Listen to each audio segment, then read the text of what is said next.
Sanbatskano. I'm Peter Bittner. You're watching Talk With Me. Sanbatskano. Hello and welcome to Talk With Me. I'm your host, Peter Bittner. Today's guest is His Excellency, the Indian Ambassador to Mongolia, Mr. Singh. His Excellency Mr. MP Singh belongs to the Indian Foreign Service, where he's served with distinction since 1985. His Excellency currently serves as Ambassador to Mongolia.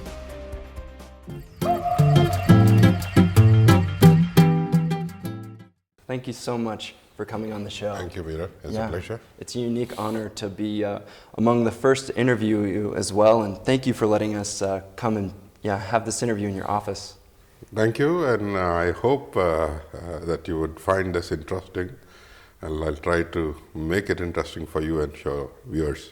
Definitely, definitely. So when did you arrive exactly? If you ask me precise, it's about 5 weeks and a little more.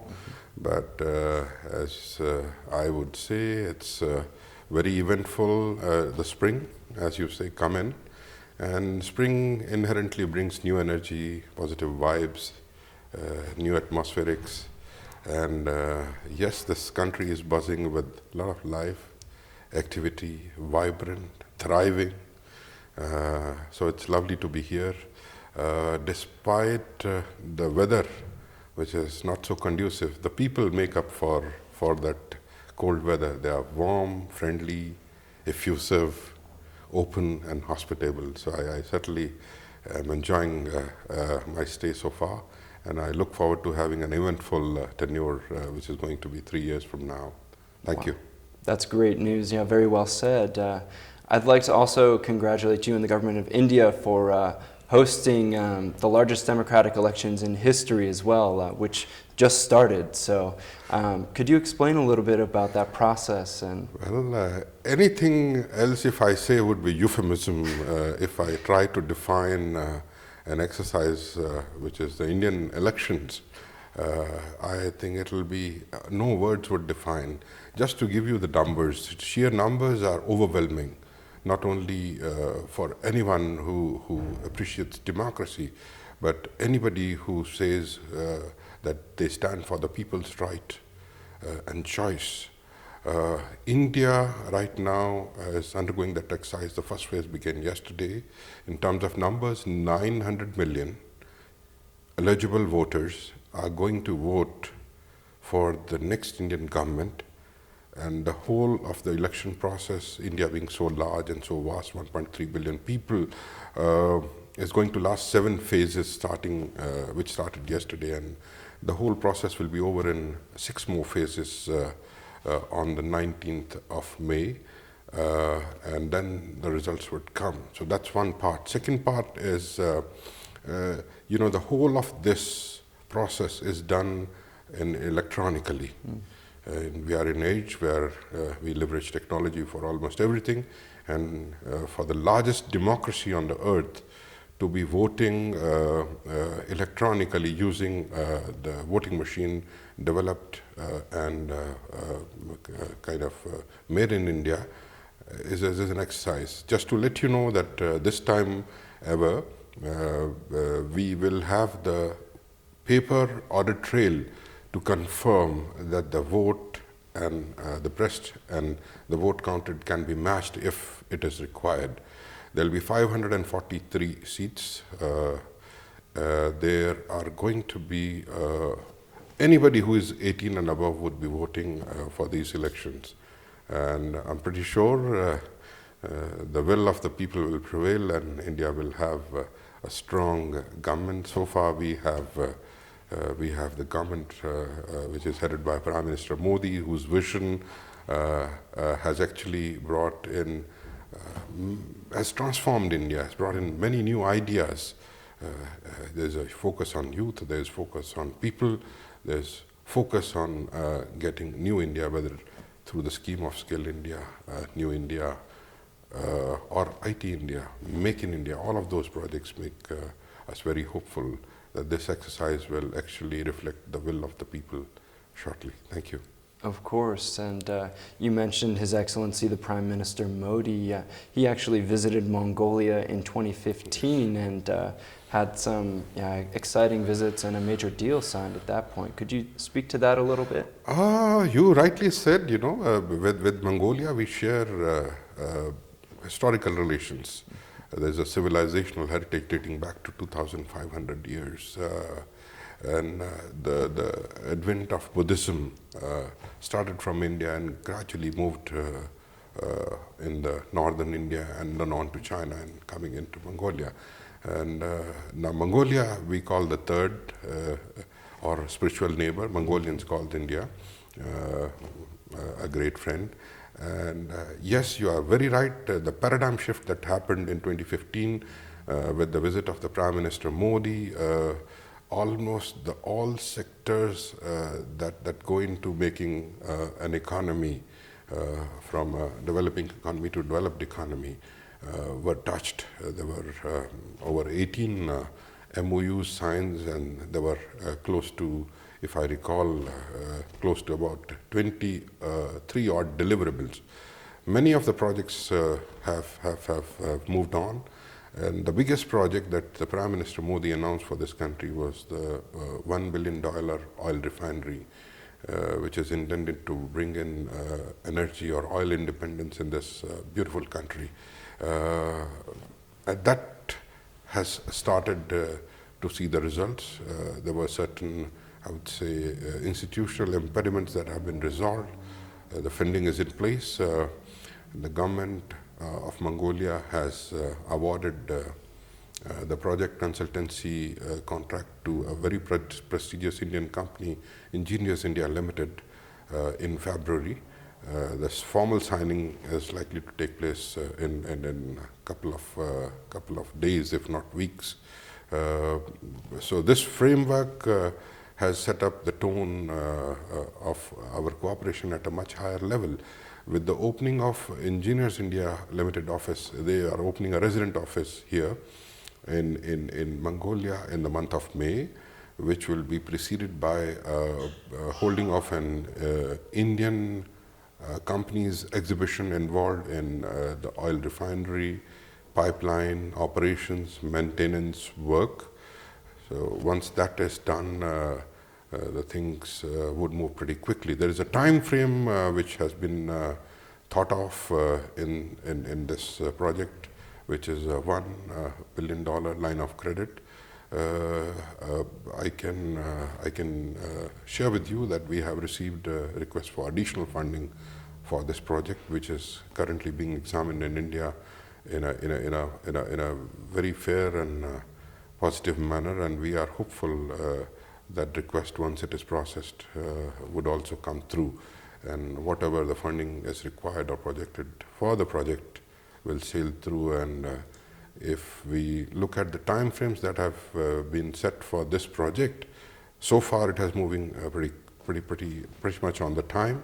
I have had a meeting with the Minister Sumya Bazar 2 weeks ago, and I've been informed that the Mongolian side has been able to complete close to 70% of the infrastructure related work in Dornogovi province, where the refinery project is going to come up.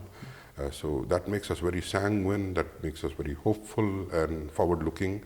And with these two new developments at opening of Engineers India Limited office in Ulaanbaatar, there'll be empowered representatives on ground to be able to take decisions quickly, so that we can have it moving very smoothly, this project.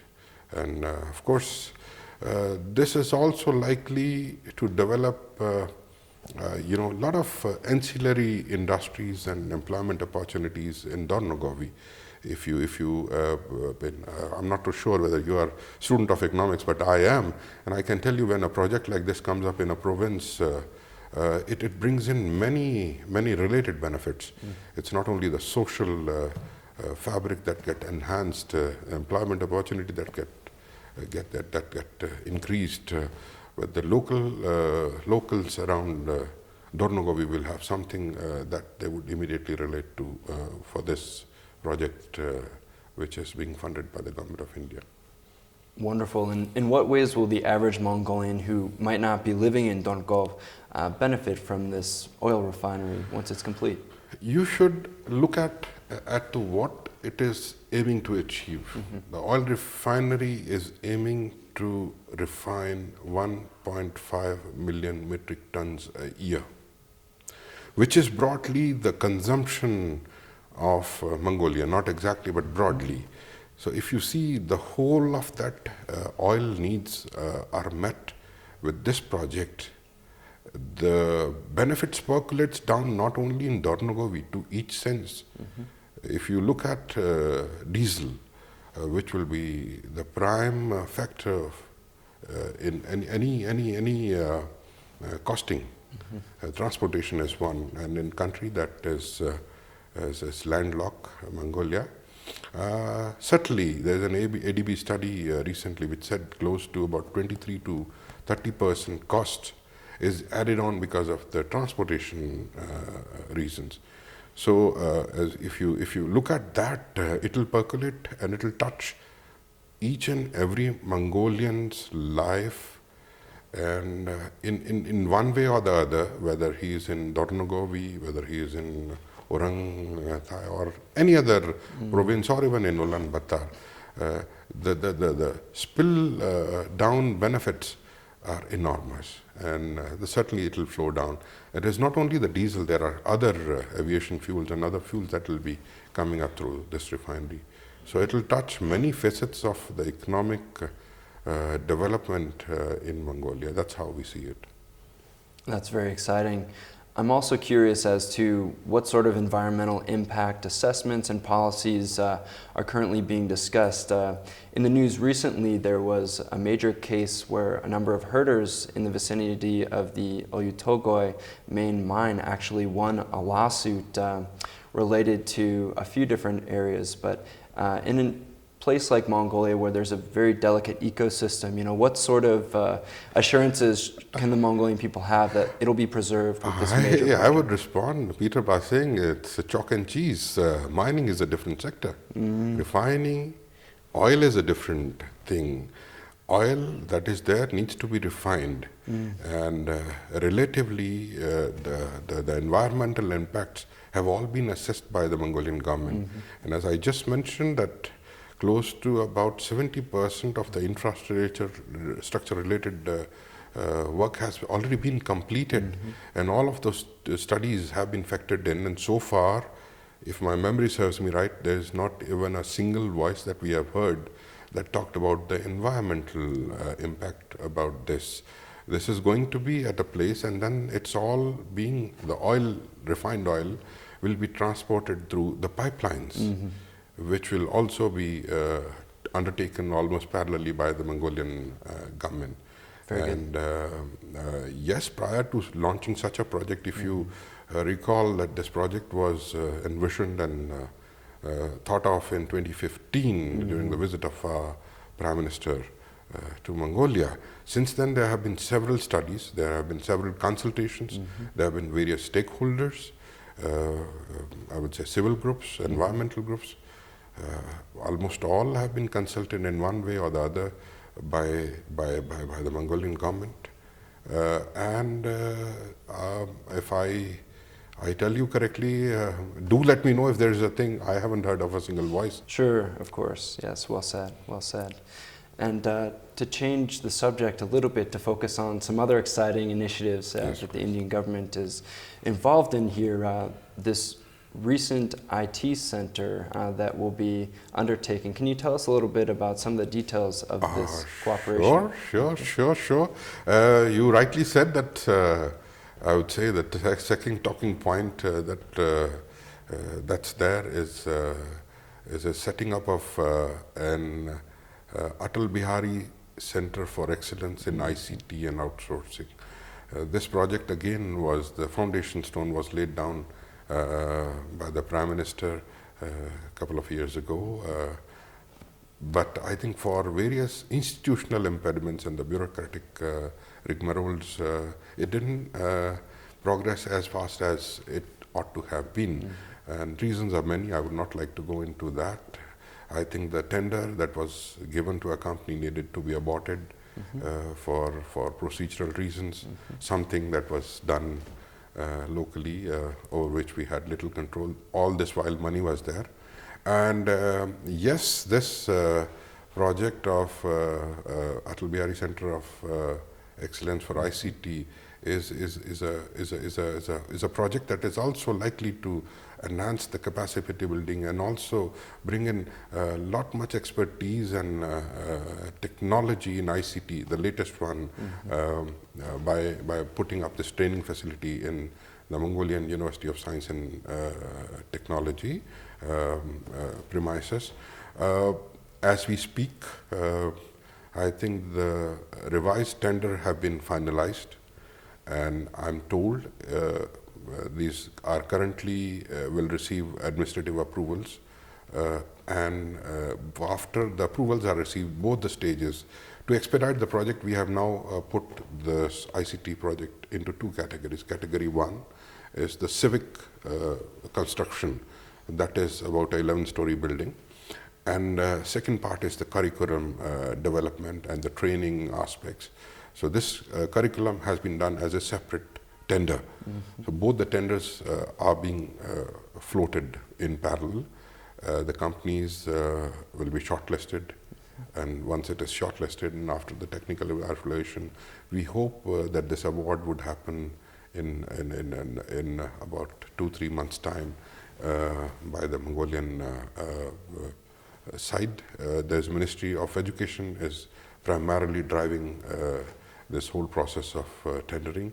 Funding for this project, $20 million, comes from the Government of India.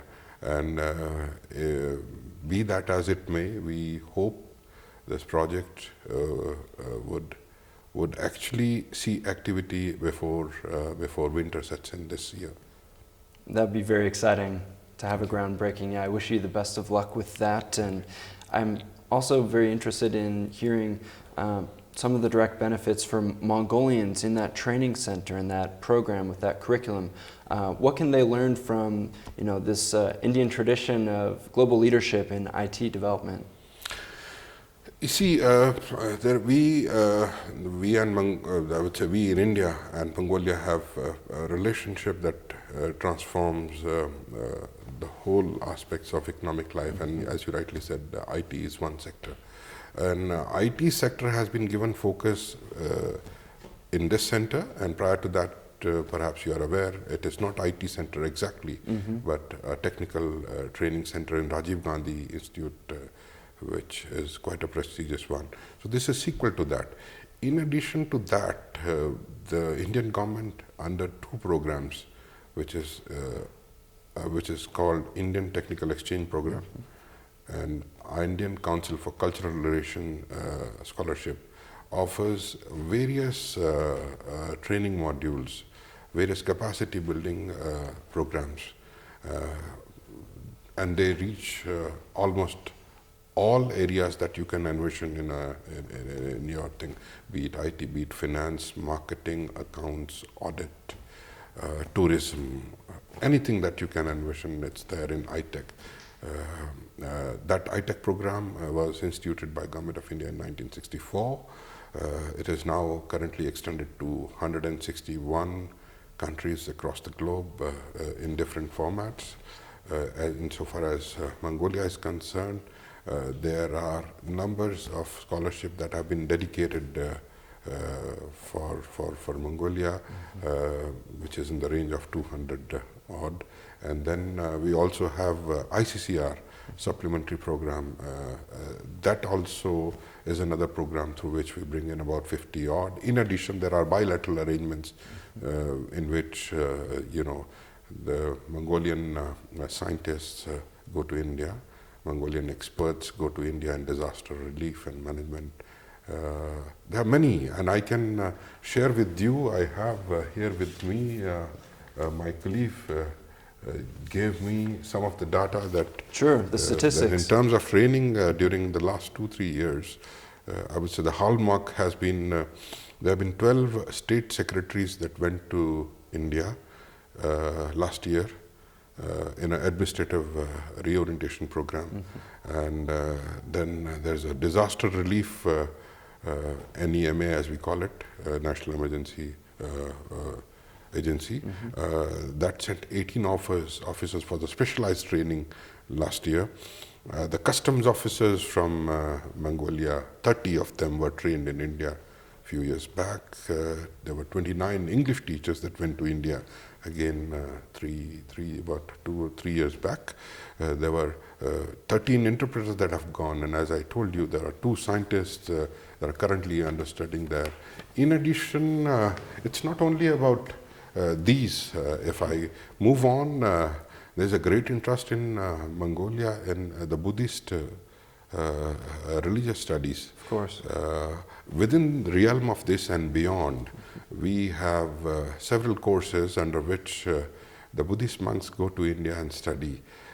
Part of a group of them goes under the scholarship, but you will be very surprised to notice that more than 500 monks go to study in India on their own. Wow, that's so massive. it's as you would say, you only said IT, and I say it's not about IT, it's about touching every single aspect. I can share with you that recently we, just about 2 days ago, on the 9th to be precise, we have had the first foundation day of ICCR, and the Chief Justice of the Constitutional Court of Mongolia, His Excellency Mr. Odbayer, was the chief guest. That is one part, but Mr. Odbayer studied law in India. Oh, really? Under ICCR scholarship. Oh, that's fascinating. Is a fact, perhaps not many people know. And it's not only Mr. Odbayer, as the database that we have actually shows that there's a sizable number, close to about 50 to 80, who are in very good positions and helping Mongolia attain its rightful place in the Committee of Nations. Of course. So these ICCR fellowships or scholarships, how can Mongolians find out about these sort of initiatives and apply to them? You rightly mentioned that some years ago this iTech training was confined. When there was no technology, was confined, you would have to get a form, apply, go to a government office, get an attestation done, submit it to the embassy would in turn send it to the institution in India, get the confirmation, yes. So all of this has been streamlined to the extent that all processes, all procedures, all applications of iTech are online. And I would request you, tell your viewers to please visit our website, which is the Indian Embassy website. Go to the iTech link under scholarships. So you would find a link that offers you details about the courses. Second, the timings of the courses. Third, the institutions where they can go in and study. Number 4, the form that they need to fill up. Any person who is between 25 to 45 has reasonable proficiency in English and carries the credentials or meets the academic qualifications of the course that he is applying for, medically fit to study that course, can apply. And it is not only confined to a government office or a public sector office, it could be any person. I would say a student walking down the road right now, even they could apply. All they need to do is meet the eligibility criteria, which is if they're going for a certain course, it will have a certain qualification. A reasonable proficiency in English, unless of course you are going for a higher learning course in English, and the age. These are the 3 criteria. Once they apply, we look at the paperwork, look at the timelines, we get them here for a short English test and a brief interview, and that is it takes. Now, your question might be as to what is it that the scholarship covers. Sure. iTech scholarship covers every single thing from your airfare to your visa cost, to the book cost, to the cost of living, the cost of travel within India, the cost of project, in a way that if you are studying there, even your medical is covered in a limited way.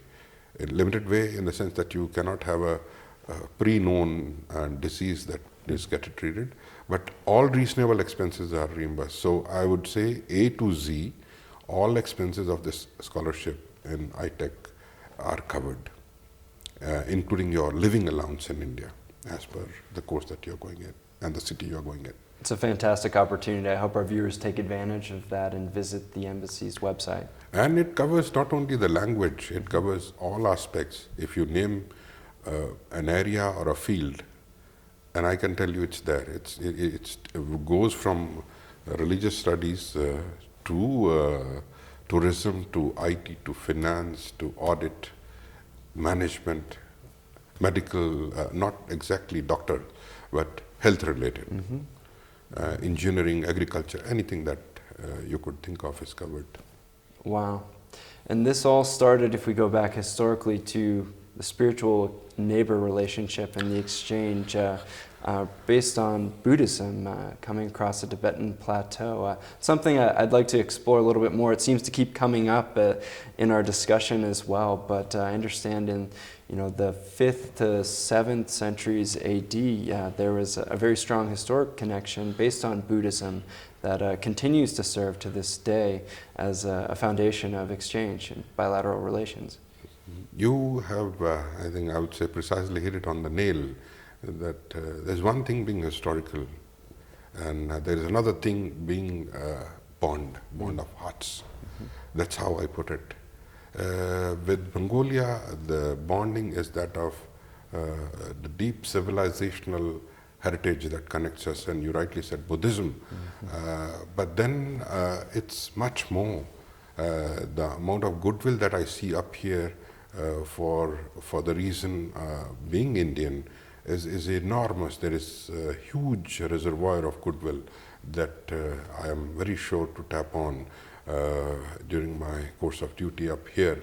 Buddhist connection is one of the pillars of our relationship, and we are very, very, how do I say, happy that it continues to be so. And as I said, the aspects of the Buddhist studies, the Tibetan studies, the literatures, all covered. Recently, we have assisted the Ganden monastery. We have offered them for digitization of the rare Tibetan manuscripts. At the request of the monastery, we are also gifting them the statue of Lord Sakyamuni, Lord Buddha, with the disciples in the door, and I'm pretty sure that your crew and you should be there in a couple of months when it is inaugurated. Tentatively, I think it's in June that will be inaugurated. Not only that, it's the training of monks. Then there is, I would say, traditional medicine school and institutions that is being run. Over and above, as you touched this Buddhist and the studies, we as in India, and ICCR to be precise, assisted the National Library of Mongolia in digitizing and preserving 230,000, I would say, literature and the Buddhist, I would say, relics that were available there. They have close to about 1.5 million of them. And as we speak, I was there only yesterday. I spoke to the director. We are discussing the second phase of digitization, in which the remaining manuscripts would be done in a segmented manner. So yes, we would try and build upon this strong pillar of our friendship and support in whatever way the Mongolian government wants us to do. That's fantastic. Yeah, and I understand also that there's been some initiatives surrounding yoga, National or International Yoga Day, and some other cultural celebrations too. More recently, for example, the Ladakhi cultural event and the film festival that was just last month in March, if I recall. That's correct. Yeah, speak a little bit about some of those cultural events that the Indian Embassy here. There are a host of cultural activities that we have planned. Essentially, it's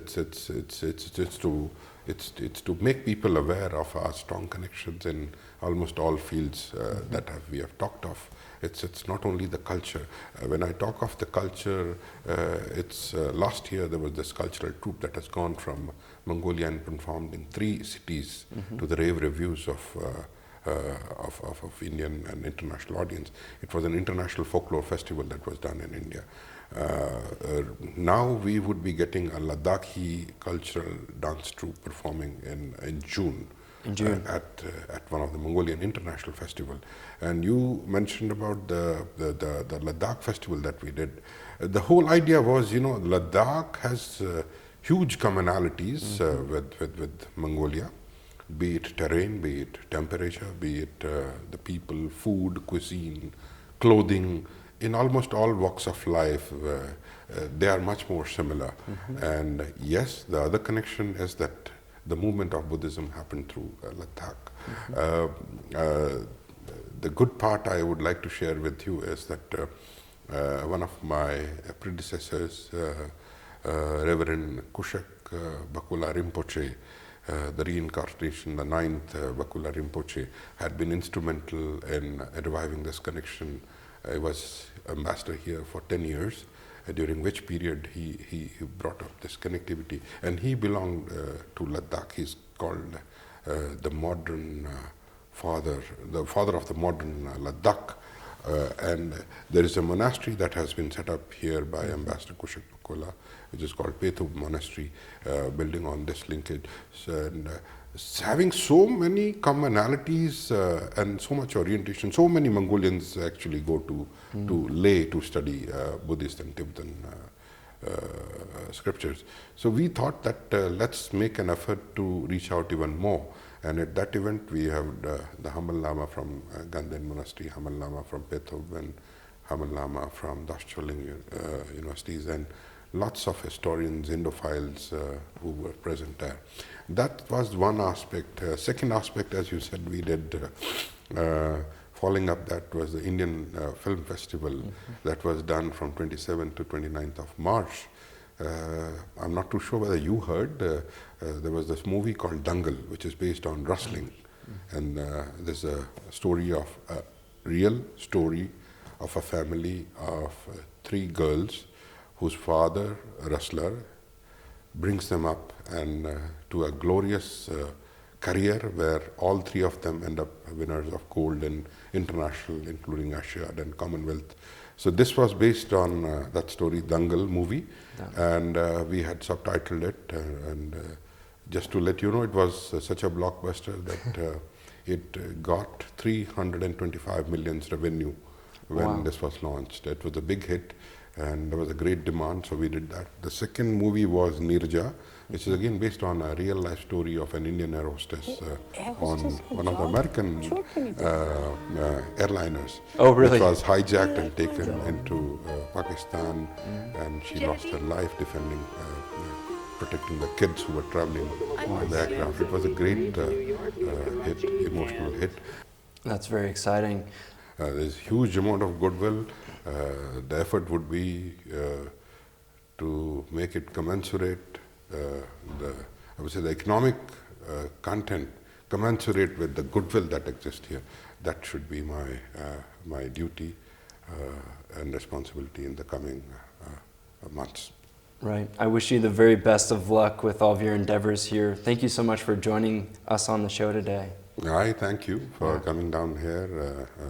And I'm pretty sure your viewers would take advantage of the fact that there are lots of scholarships that are being offered under iTech. And I repeat myself, it's pretty easy. It's available to private, public, government sector people. It's an online process. So thank you for giving me this opportunity to share some of the information with their viewers. We are pretty hopeful, notwithstanding that this is an English interview, it will reach out the right beneficiaries. It'll be translated, of course, into Mongolian. Thank you so much, Ambassador Singh, for your time today. Great. Thank you for joining us today at home. Our distinguished guest was His Excellency, Indian Ambassador, Mr. Singh. I'm your host, Peter Bittner. We really appreciate you joining us on Talk With Me. You can connect with us on our Facebook page at Talk With Me Star TV Mongolia. You can also watch this episode and many others at home on our YouTube channel, Star TV HD. We hope you'll join us again next time. Bye.